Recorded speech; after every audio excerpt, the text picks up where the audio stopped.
l'œuvre d'Elie Wiesel est marquée par l'impératif du témoignage. Comme tous les survivants des camps, il se sentait un devoir de parler au nom de ceux qui ne sont pas revenus. Mais il disait en même temps que, devant ce qu'il a vécu, les mots étaient impossibles. Et peut-être justement ce qu'il a essayé de dire, c'est que ça ne pouvait pas se dire. Alors Elie Wiesel s'est fait conteur, il s'est fait poète, il s'est fait romancier. Personnellement, j'ai une dette par rapport à son œuvre dans 3 domaines. D'abord, ses romans.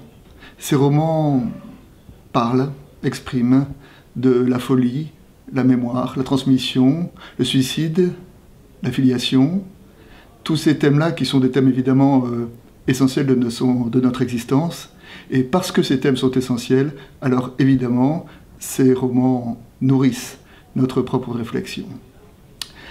Ensuite, l'œuvre d'Elie Wiesel a une dimension presque théologique, notamment à travers sa série des célébrations bibliques, célébrations talmudiques, célébrations prophétiques, célébrations chassidiques. Et en cela, il nous a ouverts à l'univers, au monde multicolore bariolé de la pensée rabbinique, de la réflexion rabbinique.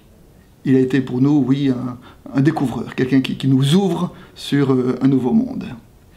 Et puis, enfin, Elie Wiesel nous oblige, parce que son combat, ça a été le combat de l'espérance. Il a dit à un moment, parfois je crois en Dieu, parfois je doute en Dieu, mais jamais en dehors de Dieu.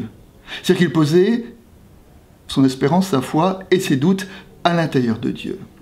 Il a aussi dit, justement, la question de l'existence de Dieu est la question première. Si Dieu n'existe pas, alors il n'y a pas de question. C'est justement parce que Dieu est que la question nous est posée. Elie Wiesel a combattu pour garder l'espérance, et parce qu'il a mené ce combat-là, alors moi aussi, je peux mener ce même combat, moi dont la tradition a trop souvent été du mauvais côté de la Shoah. Dans un livre de témoignages de dialogue avec Jorge Samprin, qui étaient tous les deux des rescapés des camps de la mort. Et dans ce livre, à un moment, ils dialoguent, et dans ce dialogue, ils disent que se passera-t-il quand le dernier survivant de la Shoah poussera son dernier souffle. Il dit « J'aimerais pas être celui-là ».